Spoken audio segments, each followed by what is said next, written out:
Okay, everyone, let's welcome the winners of LIV Golf Chicago, Crushers GC. We are joined by Charles Hell III. Welcome back. It's so nice to see you here.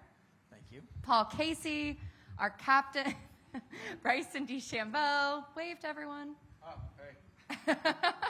Hold up. Sorry, we're looking at this. And Anirban Lahiri. Welcome, guys. It's a familiar sight to see you guys sitting up here.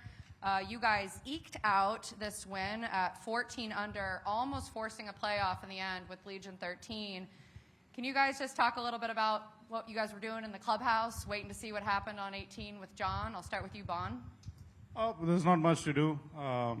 We were all thinking what we could have done better, actually. But, yeah, kind of hoping that we don't have to go into playoff and keeping our bags closed, our clubs ready. And then, it kind of fell our way this time, so it's nice. Bryson, when I talked to you guys earlier in the week, you were talking about how important it still was to go out here and win this week and stay competitive heading into next week. You got the job done. Can you tell us a little bit about the week from a team perspective? Yeah, team perspective, super proud of the guys. So they fought it out there today. It was not an easy golf course.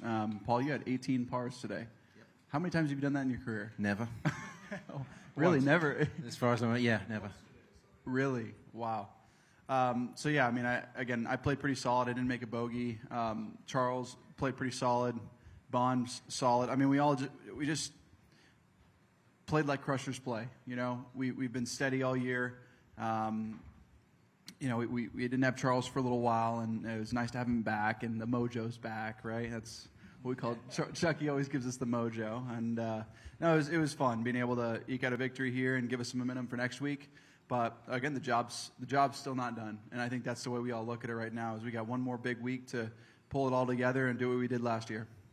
Paul, does this win give you some confidence heading into next week? I think so. Like I say, I don't know when the previous last victory was. Hong Kong. Thank you. We missed out at Valderrama, but like I reiterated, I mean, John Catlin was a great little substitute. And we hope we see him next year. But we've missed Chucky, and he's that kind of glue. And he proved that. He proved that he can't read the PDFs that we send out. Determine trouser color and hat. But he's been away for a while, so we'll forgive him. Charles, after being gone for so long, coming back, getting to hoist that trophy, stand up on stage with your teammates, spray champagne, how good did that feel? Well, honestly, I missed all of them. As hard as it is to miss Paul, I did. And I've never heard him jab someone before. That's the best jab. I've never heard him do that. He's hard to love, but no, we do. But no, I actually truly did. Sitting at home in rehab and therapy for 12 weeks and keep thinking, oh, it's just gonna be a few more days, and it's not. I really did miss him. And man, to come back and they're playing phenomenal golf. I'm trying to hold up my end of the deal, and I think our eyes turn now to next week. We haven't really had you back in here in the media center since you've been back. Can you tell the world a little bit about what happened over the last couple months and how you're feeling today? Yeah, no, I somehow stress fractured a tibia in my left leg. No idea how I did it. I've hit a lot of balls and I'm old, I guess. Best description. But yeah, a whole lot of rehab, a whole lot of therapy, and but glad that's behind me, and excited for next week. So next week is kind of a Crushers land, being in Dallas, your hometown. I know there's a lot of Crushers activations going on next week. Do you think of being a home game, is that also giving you a little edge up? I hope so. I mean, we're going to have a lot of Dallas fans that have turned into Crushers fans.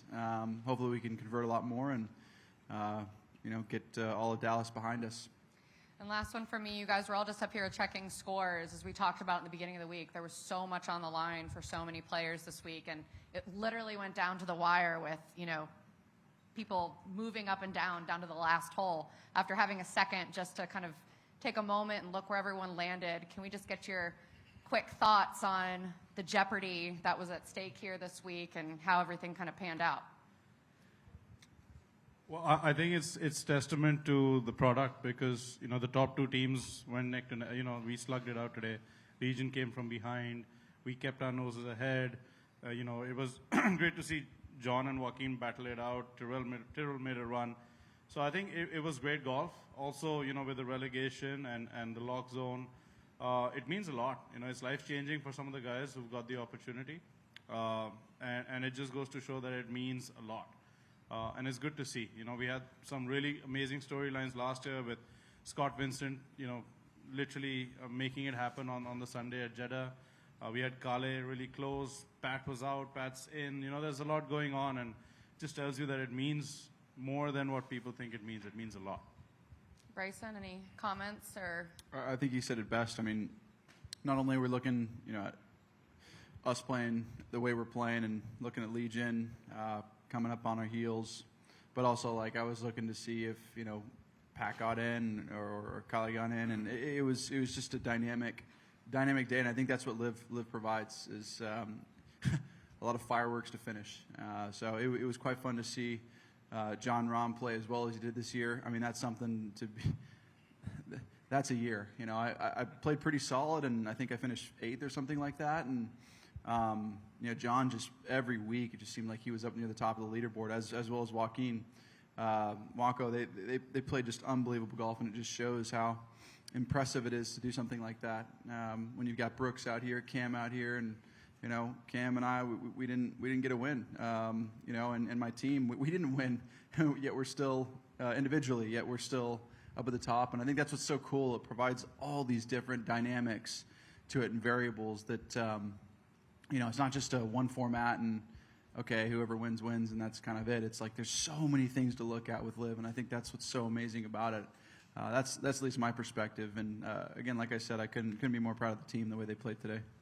Awesome. Kick it over to Mike. So you guys came in this week, and you already had the bye, which is obviously the main thing for next week. So what would you consider the primary motivation for this week? Was it to get the number 1 seed? Was it to maybe send a message to the rest of the league? Or is it just simply pride and wanting to win? All the above. All the above. Literally, Paul and I just said it, all of the above. I think there's not much more to say than we wanted to prove a point. We wanted to show that we're back, and we wanted to have some momentum going into next week, and I feel like we've got ourselves in a good place. Charles, how important was it to get a couple of reps in before the team championship? Well, very. Practice at home is not tournament golf. It's hard to even make it similar. I was to play Greenbrier in here before next week. Obviously, was really important. And starting out, I feel comfortable again.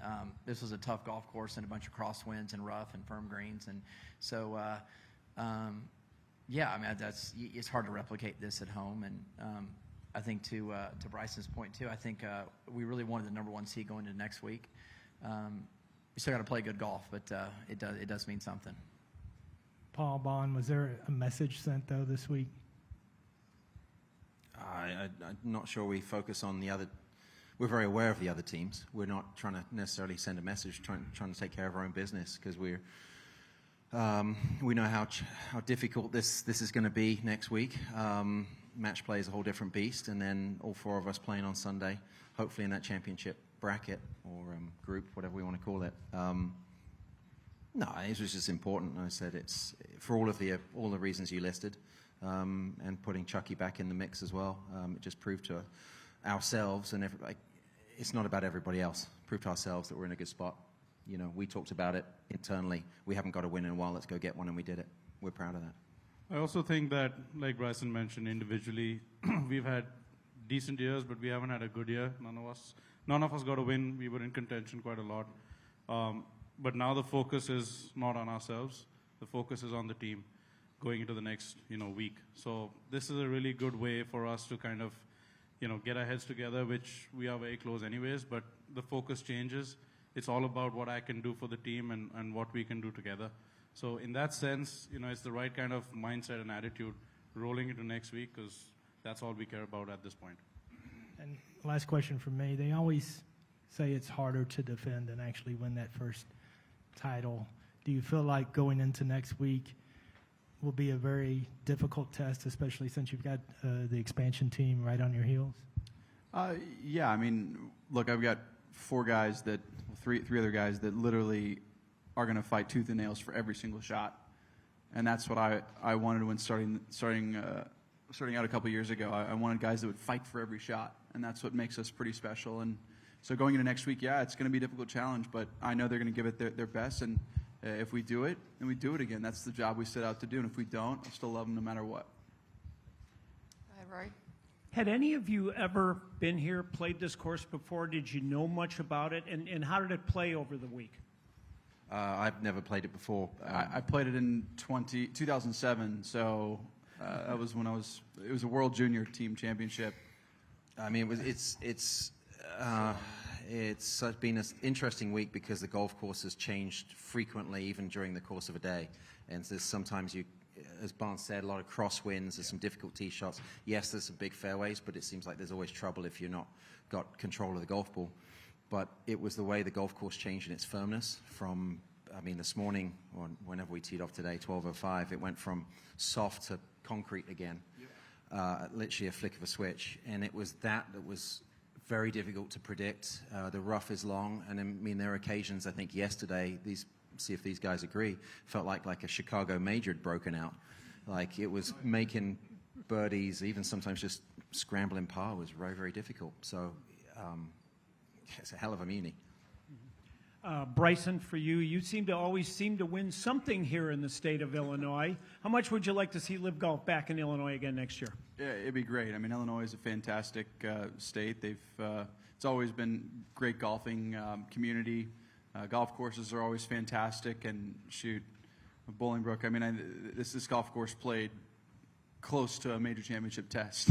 I mean, there was some shots out there. I'm like, wow, this is playing exactly like a jumper in the U.S. Open would right now, and the greens that firm with the rough all around it. I mean, it was pretty difficult. So, I'd love to see us come back here and have some more of this type of golf because I truly do love it. I feel like our games are well suited for a place like this, and hopefully we get another shot. We're here, guys. This is for Bryson. It's been, I think you played 3 events in the U.S. since you won at Pinehurst. I'm just curious, how have you seen the energy around your group change in that time span? It feels to me year to year it's a lot bigger this time around. And how do you manage that? Does it take away some energy? Does it add some energy in certain situations? Yeah, I think it definitely adds a lot of energy. The fans and people around have been fantastic anywhere in the world, not only just here in the States, but everywhere.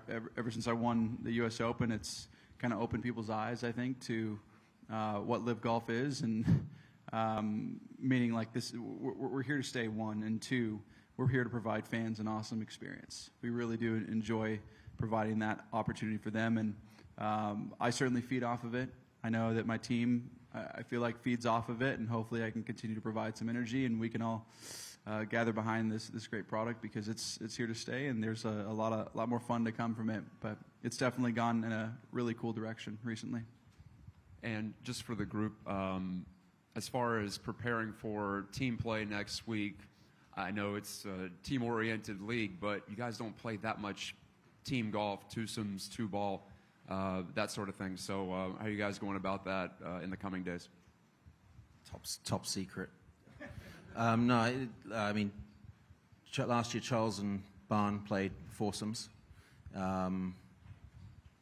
Was that the same the first year? Yeah, first year too. Yeah. So they've got experience, and I don't at this stage see why we've got any kind of challenges other than, for us it's learning the golf course and just getting our games sharp and ready and maybe forming a little bit of strategy, but I don't think there's, and I've played so much team golf through the years in terms of, foursomes and match play. It's not an issue for us. We're all experienced and we know what we're doing. Over there, guys. Congratulations, gentlemen.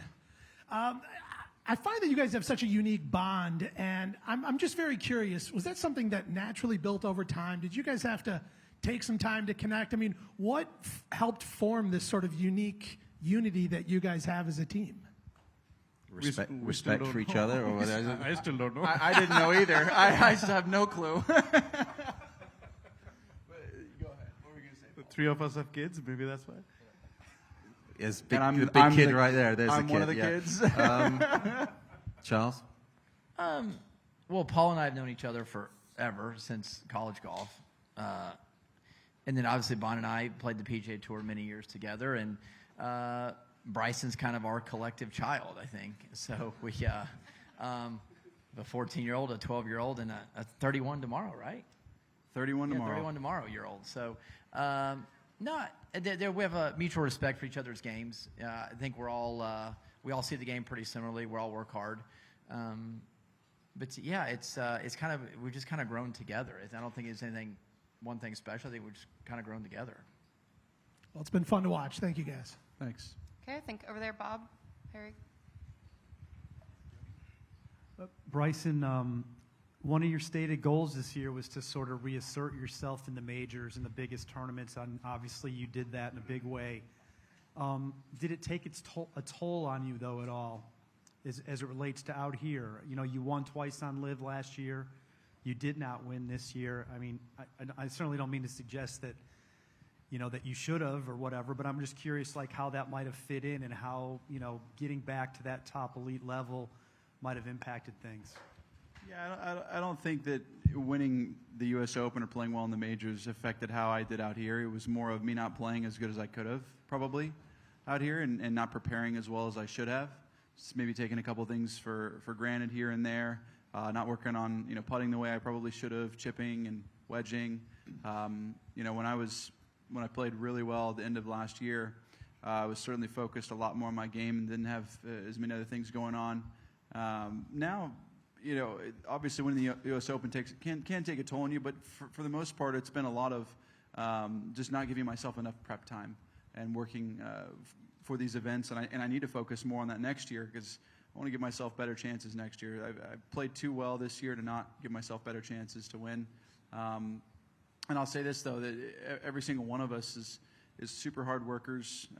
They've all rallied behind me when it's gotten tough for me, when, you know, I've had to do some things here and there. They're like, no, go focus on your game, go do this, go do that. So it's awesome to have that support group, you know, when a lot's going on. But I wouldn't suggest that it necessarily hurt me. It was just more of another obstacle that I need to figure out for next year. Yeah.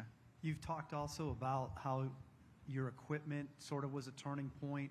Yeah. And helping you certainly, you know, at Augusta. It's helped me be a lot more comfortable in the golf course, yes. What about winning last year and sort of building up some confidence coming into this year? How much did that play a part? That definitely played a part of it. I'll tell you, the week before the U.S. Open, I didn't play my best golf and actually wasn't incredibly comfortable going into Pinehurst, but I found something and it clicked on Monday afternoon, I believe.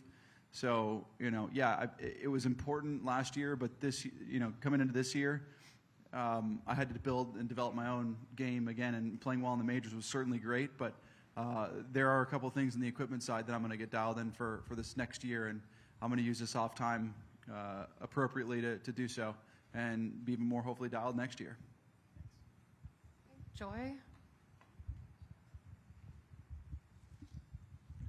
Hey, my question to Bryson. Bryson, yesterday we had more than 15,000 spectators in over here, which was an attendance record in the U.S. What does that say about LIV Golf getting where it is now? I'll tell you that it's the perseverance of the LIV product and what we've all as players, 54 of us, including staff behind closed doors, have worked hard to do, and this is just the beginning. I know I've said it before, or even said it in Nashville, but this is just the beginning. There's a lot more to come, and super excited that people are starting to appreciate what LIV is, what we're trying to do, how we're trying to impact the community.